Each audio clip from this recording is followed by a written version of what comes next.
नमस्ते फ्रेंड्स, कैसे हैं आप सब। आशा करती हूँ आप सब अच्छे होंगे, अपना और अपनों का ख्याल रख रहे होंगे। तो फ्रेंड्स, आज तुलसी विवाह है, तो सबसे पहले आप सबको तुलसी विवाह की ढेर सारी शुभकामनाएं। और फ्रेंड्स, आज एकादशी है, देवउठनी एकादशी, जो मैं आज के दिन ही देव उठाती हूँ और तुलसी जी का विवाह भी मैं आज ही करती हूँ।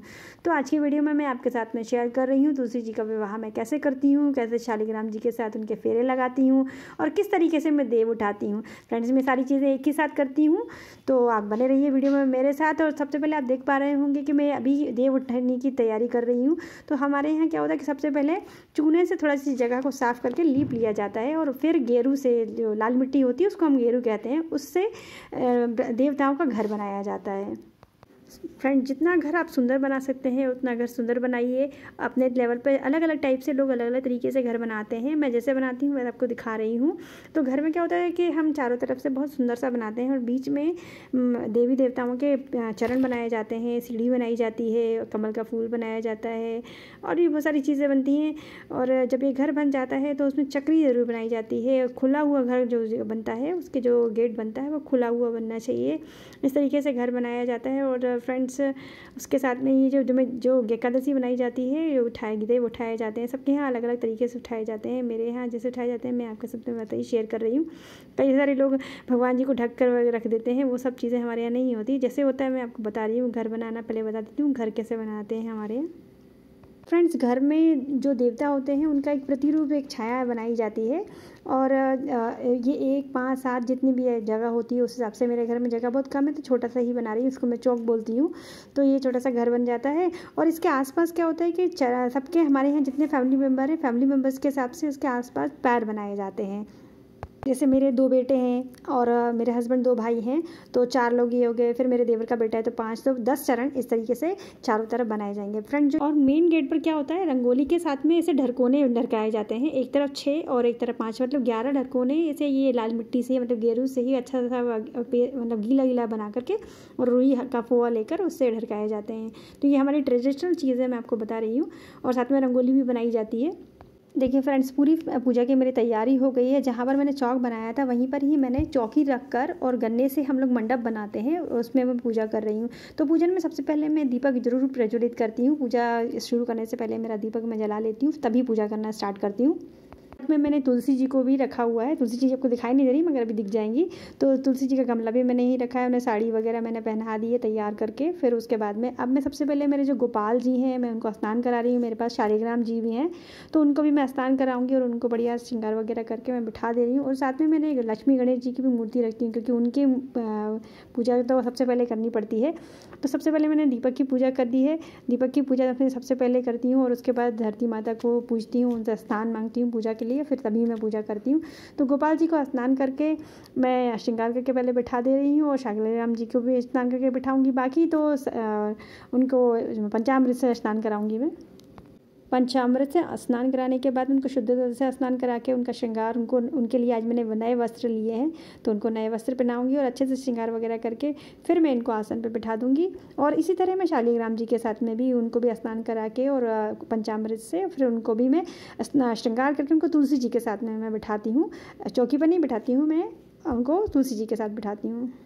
जिन लोगों के पास शालिग्राम जी नहीं होते हैं या लड्डू गोपाल जी नहीं होते हैं तो वो लोग ऐसे ही विष्णु भगवान की या नारायण की प्रतिमा रखकर और गोपाल जी की प्रतिमा रखकर भी ये पूजा कर लेते हैं। और देखिए, मैं जब शालिग्राम जी को बिठाती हूँ तो उनके ऊपर तुलसी ज़रूर विराजित करती हूँ, तुलसी से मतलब श्रृंगार उनका ज़रूर करती हूँ। उसके बाद जो सभी देवी देवता हैं उनके ऊपर जल छिड़क के, मतलब स्नान के भाव से जल छिड़क लेती हूँ। सभी दिशाओं में जल छिड़कने के बाद, अपने ऊपर जल छिड़कने के बाद में फिर मैं पूजा को शुरू करती हूँ। ये मेरे प्रतिदिन की पूजा का नियम है, मैं पूजा ऐसे ही करती हूँ। अब मैंने लक्ष्मी गणेश जी की मूर्ति रखी हुई है, विष्णु भगवान की मूर्ति मैंने रखी हुई है, बाकी जो देवी देवताओं की मूर्ति रखी है सबको मैंने रोली चंदन टीका लगाकर, और जो मैंने गन्ने लगाए हुए हैं माता तुलसी जी के ऊपर भी मैं सिंदूर रोली ये सब चढ़ा दे रही हूँ सारी चीज़ों को। और शालिग्राम जी को मैं जनेऊ जरूर चढ़ाती हूँ। तो उनको जनेऊ आज तो उनका विवाह है तो डेफिनेटली आज चढ़ना ही चाहिए, तो उनको जनेऊ चढ़ा के और बाकी सबके ऊपर भी देखिए मैंने तो वस्त्र चढ़ाए हैं, लेकिन यदि वस्त्र नहीं होते हैं तो भी हम कलावा चढ़ा देते हैं। और आज भी मैं कलावा चढ़ा चढ़ाऊँगी, तो फूल वगैरह जो भी हमको अर्पित करना है सारी चीज़ों को अर्पित करके उसके बाद में देखिए जो गन्ने लगे हुए हैं उनको हम गन्ने की भी पूजा करते हैं। तो ये गन्ने की भी पूजा हो जाती है साथ में यहीं पे। तो अलग अलग करने के बजाय मैं सारी चीज़ों को एक साथ रख लेती हूँ। और तुलसी जी को श्रृंगार ज़रूर चढ़ाती हूँ, क्योंकि आज उनका विवाह है तो 16 श्रृंगार उनको चढ़ना ही चाहिए। तो वस्त्र तो मैंने उनको पहना ही दिए हुए हैं और आलता वगैरह भी लगा दिया था। तो ये चीज़ें करने के बाद में जो उनको श्रृंगार चढ़ाया जाता है उनको ऐसे छुआ के मैं रख दे रही हूँ, क्योंकि वहाँ जगह तो है नहीं। तो बस ऐसे ही टच करके उनको रख देती हूँ, बिंदी उनको लगा देती हूँ, सिंदूर अभी लगा दिया जाएगा। बस ऐसे ही करके जो भी हमारे यहाँ पर क्या होता है कि आज के दिन सभी तरह की जितनी वेजिटेबल आती हैं, हरी सब्जियाँ आती हैं। बैंगन हम पूरे 4 महीने नहीं खाते हैं, तो आज बैंगन ज़रूर चढ़ाया जाता है। और चने की भाजी चढ़ती है, मूली चढ़ती है, और जो सीजनल सब्जियाँ होती हैं, फल होते हैं, वो सब चढ़ाए जाते हैं। और हमारे यहाँ पर तो बहुत अच्छा है कि जो सारी चीज़ों को कट करके एक साथ पुड़िया बना कर, यहाँ पूजा की पुड़िया ही बोली जाती है, एकादशी की पुड़िया, तो वो मिल जाती है। उसमें सारी चीज़ होती है। अगर हमसे कुछ चीज़ छूट भी रही है तो भी वो उसमें मिला हुआ रहता है। उसमें बेर रहते हैं, आंवला रहता है, और उसके साथ में जो सिंघाड़ा रहता है, और जो पत्ता गोभी है, मूली है, सारी चीज़ों को कट करके दिया जाता है। तो मैं तो खड़ा खड़ा भी मंगा लेती हूँ, वो भी चढ़ाती हूँ, और साथ में वो पुड़िया भी मंगा लेती हूँ कि बाई चांस यदि कुछ चीज़ छूट जाए तो वो भी उसमें चढ़ जाए। आलता उनको माता जी को मैंने लगा दिया था, लेकिन जो पैकेट होता है वो उन्हीं के नाम से मंगाया है, तो उनको भी टच कर दे रही हूँ। इसी तरह से मतलब पूरी चीज़ें पूरा श्रृंगार करके, और जो भी जो देव उठाने वाली चीज़ें होती हैं वो भी आज ही चढ़ जाती हैं। तो देखिए ये सब चढ़ाती जा रही हूँ मैं धीरे धीरे। आपको सब दिख रहा होगा कि मैं कैसे चढ़ाती हूँ। अब पूरा का पूरा तो रख नहीं सकते, इसलिए सब उनको टच करवा दिया है। और ये जो मैं आपको बता रही थी कि पुड़िया मिलती है, पुड़िया ही ऐसी मिलती है, उसमें चने की भाजी वगैरह सब कुछ रहता है, तो हम एक साथ अर्पित कर देते हैं वो सब देवी देवताओं को। बस इसी तरह से हमारे यहाँ देव उठाए जाते हैं। और उसके बाद में मैंने माता जी के लिए खीर बनाई हुई है, तो उसका भोग लगा दे रही हूँ। खीर आज चावल की नहीं बनती है, तो मखाने की खीर बनाई हुई है। हम लोगों का व्रत भी है आज, तो उसका भोग भी लग जाएगा और हम सब लोग वो भी खा भी लेंगे। तो बस इसी तरह से। और लाई आज अवश्य चढ़ाई जाती है, और लाई से ही हमारे यहाँ पर क्या, तो जैसे भाई धान बोता है, उसी तरह से लाई से ही धान ऐसे बुआई जाती है। और उसके साथ में परिक्रमा लगाते लगाते 7 परिक्रमा होती है, और 7 बार देव को उठाया जाता है। अभी आप देखेंगे वो कैसे होता है, वो सब मैं बताती जाऊँगी आपको। पूजा थोड़ी सी कंप्लीट हो जाए मेरी। और फ्रेंड्स आज बताशे का भोग ज़रूर लगाना चाहिए, बताशे ज़रूर चढ़ाए जाते हैं, तो मैंने बताशे पे भी भोग लगा दिया है। और फ्रेंड्स जैसे दिवाली के दिन दिए जलाए जाते हैं, सेम बिल्कुल वैसे ही दिए आज भी जलाए जाते हैं। 11, 21 जितनी अपनी श्रद्धा हो उतने अपन ला सकते हैं। और उन सब में लाई भी मैंने डाली हुई, जैसे दिवाली पर डाली थी। और उसके बाद में अब सबसे पहले मैं जो देव उठाने वाला काम होता है वो करते हैं हम, ताकि देव उठ जाएँ तब तुलसी जी का विवाह होगा कंप्लीट। तो ये देव मेरे हस्बैंड उठा रहे हैं, और ऐसे परिक्रमा लगाई धान बोते बोते। और उसके बाद हम सब लोग मिलकर घर के सभी सदस्य ऐसे हाथ लगाते हैं। बच्चों से थाली और चम्मच बजवाई जाती है, तो वो तो अभी आवाज़ आपको सुनाई नहीं दे पाएगी, तो ये बजवाई जाती है और देव ऐसे उठाया जाता, सब लोग मिलके उठाते हैं हमारे यहाँ देव।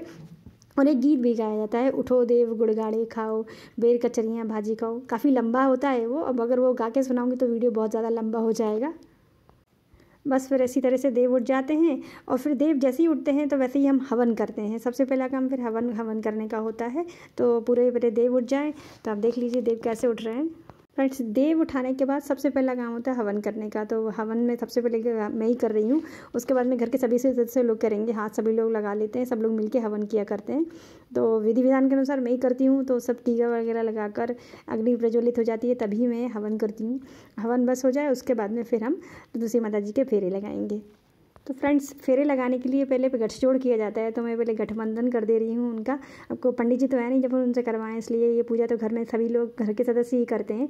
तो गठबंधन बाकायदा में जैसे मुझे आता है मंत्रों के साथ में मैं गठबंधन करती हूँ माता जी का।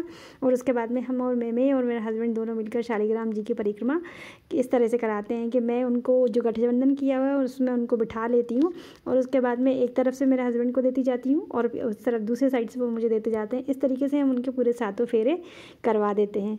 जब 7 फेरे उनके हो जाते हैं तब उसके बाद में फिर उनकी हम आरती करते हैं। और अच्छा 7 फेरे जब हो जाते हैं तो शालिग्राम जी को तो तुलसी जी के पास ही फिर बिठा के रखते हैं हम, तो अब उनसे अलग नहीं किया जाता। अब उनको तुलसी जी को हम सिंदूर भी चढ़ाते हैं और उनसे सिंदूर लेते भी हैं, और फिर अब हम सब लोग मिलकर आरती करते हैं। तो इस तरह से हमारे यहाँ की पूजा होती है, और इस तरह से हमारे यहाँ पर देव उठाए जाते हैं और तुलसी विवाह किया जाता है। तो आई थिंक आपको जो हमारे रीति रिवाज हैं आपको अच्छे लगे होंगे, आपको मेरा वीडियो पसंद आया होगा। वीडियो पसंद आया हो तो वीडियो को लाइक कीजिएगा और चैनल को सब्सक्राइब ज़रूर कीजिएगा। मिलते हैं फिर अच्छी वीडियो के साथ। जय माता दी।